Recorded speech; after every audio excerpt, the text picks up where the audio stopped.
नमस्कार, मी Nilima Kulkarni. Celebrity talk टाइममध्ये आपलं मनापासून स्वागत. आणि वीकेंडची आज खास ट्रीट आपल्याला आहे, ते म्हणजे आपल्यासोबत खास पाहुणे म्हणून आज आलेले आहेत सुनील बर्वे. खूप स्वागत आहे तुमचं, मनापासून स्वागत. थँक्यू. आणि अगदी छान आमचा वीकेंड अगदी अजूनच सुबक आणि अत्यंत छान सुंदर करायला तुम्ही आलेले आहात, त्यामुळे खूप मनापासून आनंद होतोय. आणि अर्थात आपल्या सगळ्यांनाच अनेकांना तुम्हाला फोन करायचे आहेत, प्रश्न विचारायचे आहेत. तुम्ही सुद्धा सुनील बर्वे यांना फोन करून प्रश्न विचारू शकता. आमचा नंबर प्लीज लिहून घ्या, फोन करा आम्हाला 02266899263 या नंबरवर फोन करा. आम्ही वाट पाहतोय आणि तुमचे प्रश्न आम्हाला विचारा.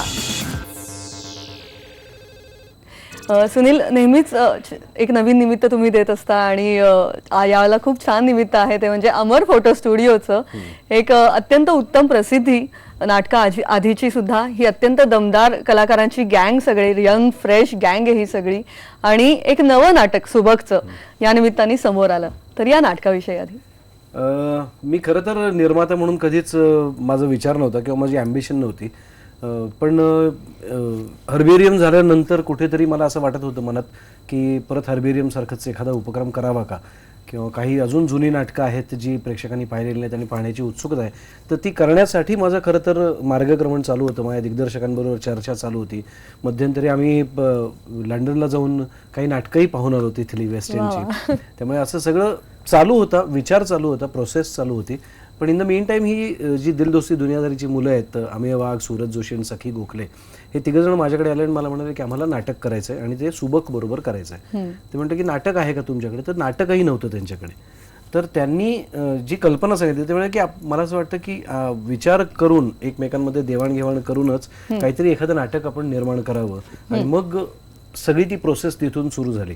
मग आमचे एकमेकांचे एक्सपिरियन्सेस आम्ही शेअर केले. मग निपुण धर्माधिकारी आम्हाला दिग्दर्शक म्हणून हवा आहे म्हणून मग निपुण धर्माधिकारी आला. मग यांचं म्हणणं झालं की मग लेखिका मनस्विनीला विचारूया का, कारण ती साधारण आमच्या वयाची, आमच्या पिढीची आहे आणि तिला आमचे विचार कळू शकतील. सगळे एकत्र आले आणि हे नाटक झालं. आणि म्हणून मी खरं तर निर्माता म्हणून नवीन नाटक, तुम्ही निर्माते आहात आणि ते तिघ सुद्धा निर्माते आहेत पहिल्यांदाच, आणि त्याच्यामुळे एक छान, म्हणजे एक छान कॉम्बिनेशन जुळून आलेलं आहे. तीच आनंदाची गोष्ट होती ना, म्हणजे त्यांना फक्त स्वतःच्या करिअर, ऍक्टिंग करिअर नव्हतं करायचं, तर त्यांना काही त्यांचे विचार जे असतील त्या पद्धतीची नाटकं करण्यासाठी त्यांना निर्मिती क्षेत्रात उतरायचं होतं. आणि म्हणून मी त्यांच्याबरोबर खरं तर आता हा नाटक करतोय. आणि तुमच्यासारखा एकदम मोठा निर्माता त्यांना मिळाला आहे, त्याच्यामुळे एक जोरदार प्रयोग तर जोरदार रंगतायत सध्या. आणि खूप छान, म्हणजे चर्चा पण खूप आहे नाटकाची. त्याच्यामुळे हा नाटकानंतरचा, म्हणजे हा प्रयोग सुरू झाल्यानंतरचा प्रतिसाद जो खूप अवर्णनीय आहे, तुमच्यापर्यंत कसा पोहोचलाय, काय फीडबॅक आहे त्याबद्दल जरा? प्रेक्षकांना खूप आवडतंय, म्हणजे अगदी पाथ ब्रेकिंग आहे किंवा आत्ताच्या पिढीचं नाटक आहे असंच वाटतंय, किंवा टोटल आत्तापर्यंतची जी नाटकाची संस्कृती होती त्याच्यापेक्षा वेगळा खरंच धाटणीचा विचार ही मुलं करतायत आणि नवीन पिढी करते, हे कुठेतरी या नाटकातून दिसतंय. अशा वेगवेगळ्या गोष्टी आहेत. म्हणजे गिरीश जोशीचं सुद्धा फार मस्त म्हणणं होतं. तो म्हणाला की फार भन्नाट काहीतरी आहे आणि इथून पुढे फार भन्नाट काही पाहायला मिळणार आहे या मुलांकडून. सो तुम्हाला असं वाटलं की चांगलं आहे आणि चांगलं करतील ही मुलं सगळं. आणि फक्त तरुणांसाठी नाही, तर हे सगळ्या पिढ्यांना रिलेट होणारं हे नाटक आहे. नक्की. म्हणजे त्यांचे विचार करण्याची पद्धत आणि मांडण्याची पद्धत थोडीशी वेगळी आहे. बाकी विचार तर मला असं वाटतं की अनेक वर्षांपासून, अनेक पिढ्यांपासून आपण त्याच, आणि ती मांडणी आहे ती हटके आहे, आणि ती पाहण्यासाठी नक्कीच अमर फोटो स्टुडिओ पाहायला हवा. आपण पहिल्या फोनकडे बोलूया.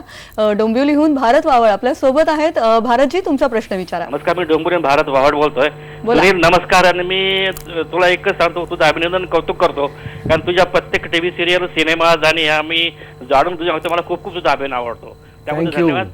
माझा प्रश्न असा आहे की बीएससी केमिस्ट्री केल्यानंतर एका कंपनीमध्ये मेडिकल रिलेटेड काम करत असताना देखील मुंबईसारख्या शहरामध्ये एका सिनेमामध्ये, नाटकामध्ये, टेलिव्हिजन सिरियलमध्ये एवढंच करता गुजराती आणि इतर भाषांमध्ये सुद्धा काम करून स्वतःची प्रोडक्शन इंडस्ट्री तयार केली. आणि हे सर्व करत असताना ही प्रेरणा कशी मिळाली, याच्यामागे कोणाचा मोठा हात होता, आणि आज परिस्थितीमध्ये एवढं मोठेपण मिळण्याचं कोणतं कारण होतं, यावर प्रकाश टाकावा. धन्यवाद. थँक्यू. फारच मोठा प्रश्न आहे, म्हणजे नक्कीच. प्रश्न तुमचा छोटा असला तरी त्याचा ते नक्कीच आवाका खूप मोठा तुझे आहे. डाय हार्ड फॅन आहेत कारण त्यांना सगळं माहिती आहे. मी जेव्हा नोकरी करत होतो तेव्हा खरं तर मी एक नाटक मिस केलं होतं. तेव्हा आंतरनाट्य नावाची एक संस्था होती, त्यांचं ऐन वसंतात अर्ध्या रात्री. तर ह्या नाटकात मी काम करू शकलो Midsummer Night Dreams. Midsummer night dream वरून. त्यामुळे तेव्हा मला असं खूप वाईट वाटलं होतं की ही संधी आपल्या हातून गेली. आणि खरं तर माझी प्रेरणा म्हणजे मी ज्यांच्याबरोबर कामं केली, विनय आपटे असतील, वंदना गुप्ते असतील, सुधीर जोशी, मोहन जोशी, विक्रम गोखले, आता या सगळ्यांना मी स्टेजवर पाहून आणि ही स्टेजची गंमत जी आहे ती अनुभवल्यानंतर मी कुठेतरी त्यात गुंतत गेलो आणि मला असं वाहवत गेल्यासारखं वाटत होतं, पण आनंदही मिळत होता. म्हणून मी नोकरी सोडली आणि मी या व्यवसायाकडे वळलो. नक्कीच समोरच इतकी सगळी छान व्यक्तिमत्व होती ज्यांच्याकडून प्रेरणा दर पावलागणिक मिळत गेली असेल कदाचित. आणि थँक्यू तुम्ही आलात आणि या क्षेत्रात आम्हाला एक अत्यंत छान अभिनेता निर्माता पाहायला मिळाला. अर्थात पुढच्या फोनकडे वळूया. नाशिकहून रवींद्र कुडाळकर आपल्या सोबत आहेत. रवींद्रजी, तुमचा प्रश्न विचारा. हा, नमस्कार सुनीलजी.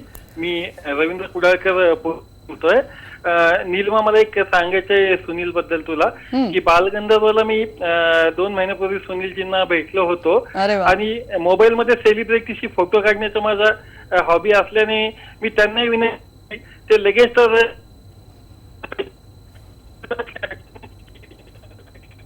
हा, बोला. तू आपला संपर्क तुटतोय रवींद्रजी, आपण पुन्हा प्रयत्न करूया. तुम्हाला येतोय का आवाज? आपण पुन्हा त्यांच्याशी संपर्क साधूया, पुन्हा ते फोन करतीलच. आपण पुढच्या फोनकडे वळूया. कदाचित खूप छान त्यांना एक बालगंधर्वच्या प्रयोगाची आठवण सांगायची होती. आपण पुन्हा प्रयत्न करूया त्यांचा संपर्क होतोय का. आणि पुढच्या फोनकडे वळूया. पुण्याहून गौरव वाळकेकर आपल्या सोबत आहेत. नमस्कार गौरवजी, तुमचा प्रश्न विचारा. नमस्कार सुनील दादा. नमस्कार. मला तुम्हाला एक प्रश्न विचारायचा होता, थोडासा वेगळा आहे. एवढ्या उत्तम गुणी अभिनेत्याकडे अजून एक अभिजात कला आहे, गायनाची. आम्हाला जसं आठवतं, मी खूप लहान होतो, अजिंक्य तारा कार्यक्रमात तुम्ही पार्टिसिपेट केलं होतं, बरोबर आहे? तर त्याचं नेमकं म्हणजे मला ती प्रेरणा कुठून मिळाली गायनाची? वा गौरवजी, अगदी आपला म्हणजे ही मुलाखत संपू शकत नाही, हा कार्यक्रम संपू शकत नाही, कारण त्यांचं एक गाणं आम्हाला ऐकायचंच असतं आणि तुम्ही हा छान विषय काढलात आज. त्यामुळे अर्थात गाण्याची गोडी कधीपासून लागली? असा एक गाण्याची गोडी मला लहानपणापासून होती. मी खरं तर तबला शिकायला जायचो. आमचे गुरुजी तबला शिकवायचे, पेटी शिकवायचे आणि गाणंही शिकवायचे. तर माझा तबल्याचा क्लास संपल्यानंतर जे गायक विद्यार्थी यायचे त्यांच्याबरोबर मी साथ करायचो आणि त्यांचं गाणं ऐकायचो आणि मग घरी जाऊन त्यांना त्यांची नक्कल करून दाखवायचो. तर तेव्हापासूनच कुठेतरी ती गोडी होती. मग मी अर्थातच रीतसर शिकायला लागलो. गांधर्व महाविद्यालयाच्या परीक्षा सुद्धा दिल्या, मध्यमा प्रथम का पूर्णपर्यंत मी परीक्षा सुद्धा दिलेल्या आहेत. सो ती गायनाची गोडी तिथूनच कुठेतरी लागली. आणि मला वाटतं आई वडिलांकडून ही प्रेरणा मिळाली असेल, कारण माझे वडील खूप छान फ्लूट वाजवायचे. त्यामुळे घरी फावल्या वेळात ते फ्लूट वाजवायचे आणि आम्ही गायचो ही सगळे एकत्र. आपण गाण्याबद्दल बोलतोय का, तर गाणं व्हायलाच हवं. हो, गाणं व्हायला हवं, पण मग आत्ता व्हायला हवं का शेवटी व्हायला हवं? अगदी आत्ताच. बरं, ठीक आहे. तर एक गाणं मला खूप आवडतं आत्ताचं, शफकत अली अमानत अलीचं, ते आय हेट लव्ह स्टोरीज मधलं. त्यातल्या 2 ओळी गुणगुणतो. वा, आज हिंदी गाण्याची खास पेशकश आहे. गाणं है क्या ये जो तेरे मेरे दरमियां है, अनदेखी अनसुनी कोई दास्तां है क्या ये जो तेरे मेरे दरमियां है, अनदेखी अनसुनी कोई दास्तां है, लगने लगी अब जिंदगी खाली बिन तेरे, लगने लगी हर सांस भी खाली बिन तेरे बिन तेरे बिन तेरे कोई खलिश है हवाओं में बिन तेरे. क्या बात आहे. इतकं छान सुंदर गाणं आणि आज खरंच एक छान हिंदी गाणं आम्हाला या निमित्ताने तुमच्याकडून ऐकायला मिळालं आणि त्यामुळे खूप ही बहार आहे आणि ही गाणं तुम्ही अगदी मनापासून त्या गाण्यावर प्रेम करता हे जाणवत राहतं. मला ना असं वाटतं की ते गाणं गुणगुणल्यामुळे ना सुद्धा प्रत्येकाला ना खूप एनर्जी मिळते. म्युझिक इज अ थेरपी, यावर विश्वास आहे तुमचा? खूप खूप विश्वास आहे. म्हणजे तो सुरात गाईल बेसूर गाईल, पण जर का एखादा माणूस खूप बर्डन मध्ये असेल, टेन्शन मध्ये असेल, तर त्यांनी समजा कुठल्याही त्याला वाटतील त्या गाण्याच्या 2 ओळी गुणगुणल्या ना तरी सुद्धा त्याचं टेन्शन आणि बर्डन निघून जाईल. आणि आता आपल्या प्रेक्षकांचं टेन्शन कमी झालंय कारण त्यांनी तुमच्या आवाजातल्या त्या ओळी ऐकलेल्या आहेत आणि अर्थात त्याच्यामुळे कार्यक्रमाची रंगत वाढलेली आहे. पुढच्या फोनकडे वळूया. अहमदनगरहून ज्ञानेश्वर आयरे आपल्या सोबत आहेत. ज्ञानेश्वरजी, आपला प्रश्न विचारा. एक बर्वे साहेबांना माझा एक प्रश्न आहे की जे राज्यामध्ये जे मराठा समाजाचे जे आंदोलन सुरू आहे सध्याला की अॅट्रॉसिटी रद्द करा, त्याबाबत एक अभिनेता म्हणून आपल्याला काय वाटतं? कशाच्या संदर्भात? अॅट्रॉसिटी आणि मराठा समाजाचं आंदोलन आंदोलन सुरू आहेत त्याबद्दल आपल्याला काय वाटतं? आणि दुसरा प्रश्न असा आहे सध्या मराठी समाज जे म्हणतोय की अॅट्रॉसिटी रद्द करा, निवडणुका आल्यानंतर मराठी समाज मत मागण्यासाठी आदिवासी दलित मागासवर्गाच्या दारात जाणार आहे की नाही जाणार, हाही माझा दुसरा प्रश्न आहे. खरं सांगायचं तर माझा त्याविषयीचा अभ्यास नाही हो इतका, तर त्याविषयी मी काय बोलणार. आणि मला वाटतं हे राजकीय आणि आमचं कल्चरल एंटरटेनमेंट फील्ड हे खूपच वेगळं आहे आणि माझ्याशी रिलेटेड जर का काही राजकीय गोष्ट एखादी असती तर मी त्याच्याबद्दल काहीतरी बोलू शकलो असतो, पण हा खरंच माझा विषय नाही. मी याच्याविषयी नाही बोलू शकत, याबद्दल मी तुमची माफी मागतो. आपण पुढच्या फोनकडे वळूया. नांदेडहून दिलीप ठाकूर आपल्या सोबत आहेत. दिलीपजी, तुमचा प्रश्न विचारा. नमस्कार सुनीलजी, नमस्कार. मी ॲडव्होकेट दिलीप ठाकूर, भारतीय जनता पार्टीचा जिल्हा सरचिटणीस आहे. आणि आज आनंदाची गोष्ट म्हणजे आमचे नेते नरेंद्रभाई मोदी यांचा वाढदिवस आहे आणि त्याच दिवशी सुनील बर्वे हा माझा आवडता अभिनेता आहे, त्याच्याशी मला बोलायला मिळतं. खरोखरच मला आनंद झाला. माझा प्रश्न असा आहे की आपण आतापर्यंत अनेक नाटकात काम केलेले आहे. नाटकात काम करत असताना अनेक रसिकांसमोरही आपण गेलेला आहात, पण माझा प्रश्न असा आहे, अशी कधी तुमचा फजिती झालेली आहे का नाटक करताना एखाद्या गोष्टीमुळं? आणि तुम्ही चांगले अभिनेते असल्यामुळे त्याच्या फजितीवर मात तर निश्चितच केली असेल, पण तो प्रसंग असा तुम्हाला एखादा आठवतो का? आणि त्याच्यावर तुम्हाला कोणतं नाटक करायला जास्त आवडतं? तसं तर तुम्ही सर्वच चांगले करता, पण म्हणजे विनोदी नाटक आवडतं की गांभीर्य, असं कोणतं नाटक आवडतं, हा माझा प्रश्न. दुसऱ्या प्रश्नाचं आधी उत्तर देतो की मला खरंच कुठल्याही प्रकारचं नाटक आवडतं. मला वाटतं जे प्रेक्षकांना आवडेल आणि प्रेक्षकांच्या चेहऱ्यावर एक छान स्मितरेषा सोडून जाईल असं काही मला करायला आवडतं. मग ती जाहिरात असेल, नाटक आवडतं. एक्झॅक्टली. त्यामुळे ते मला आवडणारं क्षेत्र आहे, म्हणूनच मी या क्षेत्रात आहे. आणि पहिल्या प्रश्नाचं उत्तर द्यायचं तर फजिती झाली होती ना, बऱ्याच वेळेला फजिती होते. म्हणजे इतकी की एकदा मी एका नाटकात, 4 चौघी नावाच्या नाटकात मी गाणं गायचो आणि आता अचानक रिअलिस्टिक नाटकात गाणं कुठून सुरू होणार आणि म्युझिक कसं वाजणार, म्हणून आम्ही टेप लावायचो आणि ती टेप चालू केल्यानंतर मग मी त्याच्यावरती त्या म्युझिकवरती गाणं म्हणायचो. असे साधारण अरेंजमेंट होती. पण त्या दिवशी नेमकं टेप जे लावतो आपण, त्या टेपचं झाकण जे असतं तेच उघडलं नाही. आता कॅसेट आतमध्ये घातली नाही तर म्युझिक कसं वाजणार आणि मी गाणार कसं, हा प्रश्न, यक्ष प्रश्न अत्यंत सिरियस अशा नाटकात निर्माण झाला. पण मग त्यावेळेला वेळ मारून नेण्यासाठी एक इंग्लिश गाणं आपलं मी गुणगुणलो आणि नशिबाने त्या लाईटवाल्याच्या सुद्धा लक्षात आलं आणि त्यांनी तो ब्लॅकआउट केला आणि प्रसंग निभावून नेला. खरा म्हणजे बॅकग्राऊंड स्कोर नसला तरी तुमचं गाणं फार सुरात होतं, त्यामुळे नक्कीच प्रेक्षकांना ते आवडलं असेल आणि आता तो प्रयोगही रंगला असेल, यात शंकाच नाही. आणि या गप्पा, ही मैफिल अशीच सुरू राहणार आहे. पण आता घेऊया एक छोटासा ब्रेक. आणखी बऱ्याच गप्पा मारायच्या सुनील बर्वेंसोबत, सो घेऊया एक छोटासा ब्रेक. पाहत राहा सेलिब्रिटी टॉक टाइम.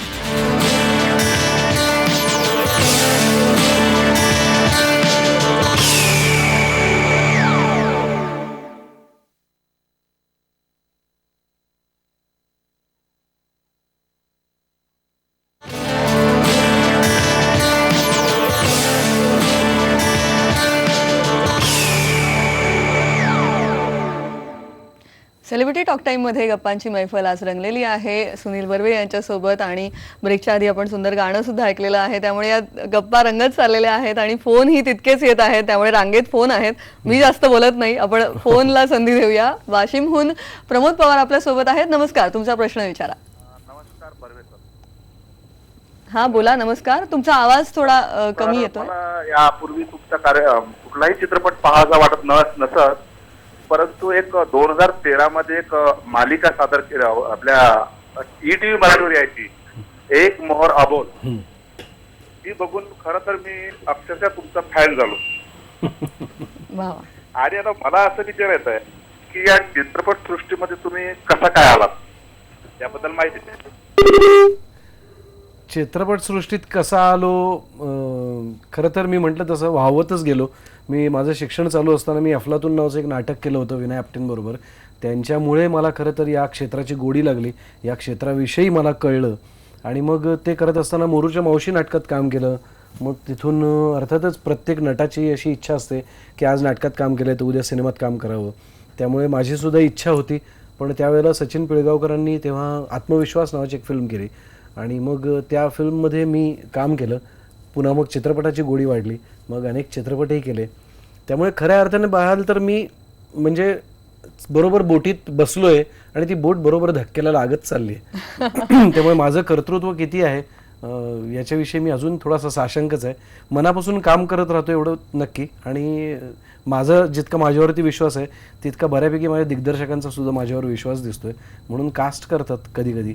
आणि एक मोहर अबोलमध्ये जे तुम्हाला माझं काम आवडलं त्याबद्दल मी खरंच मनापासून आभार मानतो. कारण मी तसा सिरियलमध्ये विलन असा आणि खूप घाणेरडा वागणारा असा कॅरेक्टर खूप वर्षांनंतर केलं होतं. पण ते सुद्धा वर्क झालं याचा आनंद वाटतो. ते एन्जॉय केलं प्रेक्षकांनी सुद्धा. पण मला असं वाटतं की अभिनेता जितका मोठा होत जातो तितका तो नम्र होत जातो. तसंच तुम्ही आता हे सगळं जे बोललात तर खरंच पण एक वेगळा ही सफर खूप मोठी आहे आणि खूप छान सुरुवात आहे. आणि आताच तुम्ही रिसेंटली एक छान स्वित्झर्लंड दौरा सुद्धा केलाय तर त्याही बद्दल आम्हाला सांगा. एक छान कार्यक्रम तुम्ही तिकडे घेऊन गेला होता. त्या कार्यक्रमाविषयी आणि त्या एकंदर दौऱ्यांविषयी काय सांगा. खरं तर परदेशी दौरे हे आम्ही जेव्हा सुरू केले ते खरं तर सगळं श्रेय जातं सुधीर भटानं. कारण त्यांनी 4-4 नाटकं तिथे अमेरिकेला घेऊन जायचा, दुबईला घेऊन जायचा, लंडनला घेऊन जायचा. तर ह्या नाटकांपासून हा दौऱ्यांचं जे प्रकरण होतं म्हणजे परदेशी जाण्याचं ते वाढलं. त्यानंतर मग इंडिव्हिज्युअल कलाकार सुद्धा तिकडे जाऊन त्या काळात जेव्हा सहसा उठून प्रत्येक जण प्रदेशात जाऊ शकत नव्हता त्या काळात ही सुरुवात होती खरं तर. त्यामुळे त्यानंतर खरं तर मग इंडिव्हिज्युअली कलाकार सुद्धा जाऊ लागले. त्यांचे वैयक्तिक कार्यक्रम सादर करू लागले. आत्ता माझ्याकडे काही तसा कार्यक्रम नव्हता कारण माझ्याकडे मोनो ॲक्टिंगची काही अशी मोठी नाटकांची यादी नाही की ज्यामध्ये मी माझ्या स्वतःच्या सोलोलुकी सादर करेन किंवा काही नाटकातले प्रवेश सादर करेन. फार फार तर 2-3 गाणी गाऊ शकतो आणि गप्पा मारू शकतो. पण राहुल रानडे बरोबर मी स्वित्झर्लंडला आत्ता गेलो होतो आणि मैफल शब्द सुरांची नावाचा आम्ही कार्यक्रम केला ज्यामध्ये राहुल गाण्याच्या प्रवासाबद्दल बोलला आणि मी नाटकाच्या माझ्या प्रवासाबद्दल बोललो. आणि तो प्रयोग खूपच गाजला. म्हणजे 2 तासाचा कार्यक्रम होता. तो जवळजवळ 3-3.25 तास चालला. So I think we were happy. एक छान म्हणजे एक वेगळी थीम होती आणि त्याच्यातून बऱ्यापैकी लोकांना एंटरटेन करू शकलो असं वाटतं मला. आपला पुढचा फोन आहे पण ही तुमची एक मोठी डाय हार्ट फॅन आहे असं तिचं म्हणणं आहे. तर आपण थेट या फोनकडे वळूया. येस, सुनील बर्वेंची फॅन. तुम्हाला काय प्रश्न मनात आहे तुमच्या, काय बोलायचंय तुम्हाला सुनील बर्वे यांच्याशी?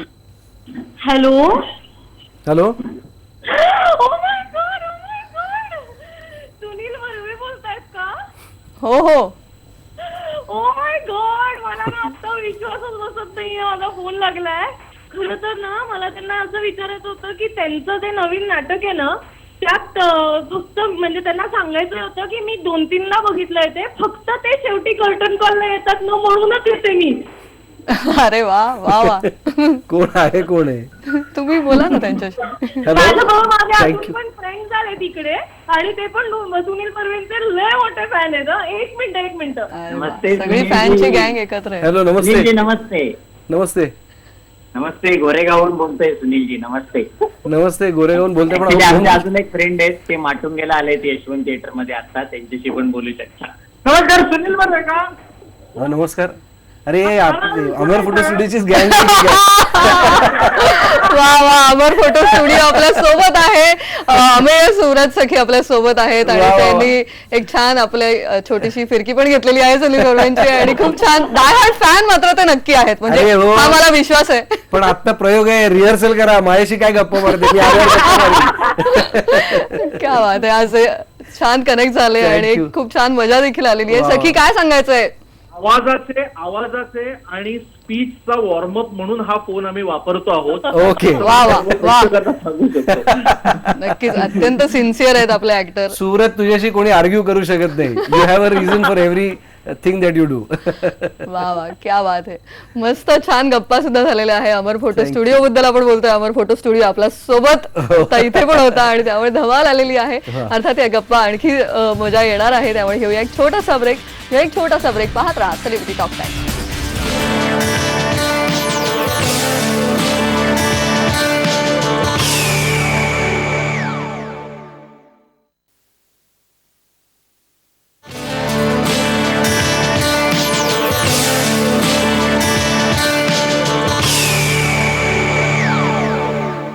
सेलिब्रिटी टॉक टाइम मध्ये अत्यंत धमाल येते. सुनील बर्वे आपल्या सोबत आहेत. ब्रेकच्या आधीच आपण सखी गोखले, अमेय वाघ, सूरज जोशी यांच्याशी गप्पा सुद्धा मारलेल्या आहेत फोनवर आणि त्यामुळे हा कार्यक्रम अगदी रंगत आला आणि आता शेवटच्या टप्प्यात आहे. पण खरंच अजून 1 तास गप्पा मारायची इच्छा खूप आहे. पण अर्थात जसं आपण बोलतोय अमर फोटो स्टुडिओ या नाटकाविषयी अत्यंत छान रिस्पॉन्स आणि हे सगळं जुळून आलं एकत्र.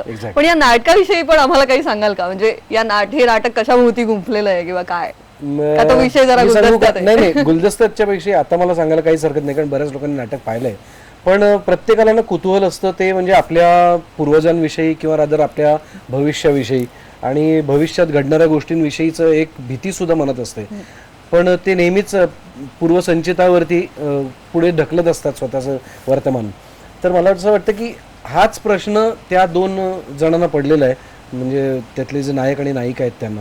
आणि मग त्यांची जी सफर आहे त्या पास्टमधून ते फ्युचरपर्यंतची, त्याविषयी थोडंसं हे नाटक आहे असं मी म्हणेन. आणि ते दोन्ही म्हणजे वय वाढलेल्या भूमिकांमध्येही दिसणार आहेत का आम्हाला? आणि ते सगळ्या ज्या भूमिका आहेत ती हीच 4-5 मुलं मिळून करतात. त्यामुळे त्यांची रूपं आम्हाला बघायला मिळणार आहेत वेगवेगळी. आणि त्याची ते इट इज व्हेरी एंटरटेनिंग. निपुणनी फार अप्रतिम बसवले, मनस्विनीने फार छान लिहिलंय नाटक.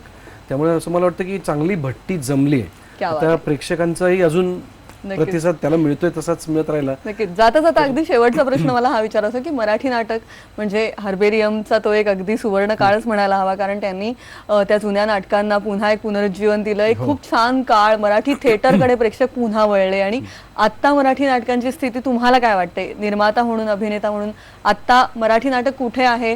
प्रेक्षकांचा रिस्पॉन्स कसा आहे? का सिलेक्टेड नाटकांनाच रिस्पॉन्स आहे? काय म्हणावं? निश्चितच. म्हणजे आता कुठल्याही जरी का काळात तू पाहिलंच ना तर सिलेक्टेड नाटकांनाच भरपूर रिस्पॉन्स असतो. पण मला असं वाटतं की आता जर तू वर्तमानपत्र उघडलंस तर त्यामध्ये बरीच जुनीच नाटकं तुला आता दिसत असतील. याचं कारण मला वाटतं कथावस्तू तितकी स्ट्रॉंग आणि वाक्य, आता लोक पुन्हा एकदा त्या भाषेच्या प्रेमात पडू लागलेत. त्यामुळे ती भाषा कुठेतरी शोधण्याचा प्रयत्न करत असताना ही नाटकं येतात म्हणून त्याला पुन्हा भरभरून प्रतिसाद मिळतोय. पण त्याच्या बरोबरीने 2 स्पेशल सारखं नाटक असेल तर त्यालाही उत्तम प्रतिसाद मिळतोय. मला आनंद याच गोष्टीचा आहे की हर्बेरियम माझ्याकडून घडलं, तसंच हे तरुण पिढीसाठीचं नाटक सुद्धा माझ्या हातून खरंच घडलंय. त्यामुळे it is all by God's grace असं मी म्हणेन, किंवा प्रेक्षकांच्या खूप प्रेमामुळे माझ्या हातून या गोष्टी घडत आहेत. पण आता जसं तेव्हा एक निघून गेलेला ऑडियन्स हर्बेरियममुळे पुन्हा एकदा परत आला होता नाटकाकडे, तसं आता तरुण पिढी जी आहे ना, जी नाटकं कदाचित पाहिली नाहीत, ती तरुण पिढी सुद्धा नाटकाला येऊ लागली, which is a very positive sign. That's really a positive sign. आणि खूप छान ही नाटकांची ही अत्यंत अशीच सुवर्ण भरारी कायम राहू दे या प्रयोगांची सगळ्या, आणि अनेक नवीन उत्तम नाटकं तुम्ही देतच राहाल आम्हाला. आणि या सगळी ही सफर अत्यंत सुवर्ण आहे, ती आणखी सुवर्ण होईल यासाठी आम्ही मनापासून शुभेच्छा देतो. आणि खूप छान वाटलं आज, खूप छान गप्पा रंगल्या. मनापासून धन्यवाद. Thank you very much. Amar photo studio बघायला ये. नक्की बघणार. अमर फोटो स्टुडिओत येऊन फोटो सुद्धा काढणार. Thank you so much. Celebrity talk time मध्ये सुनील बर्वेंसोबत छान मैफल रंगलेली आहे. आज कार्यक्रमात इथेच थांबूया. पाहत रहा IBN लोकमत.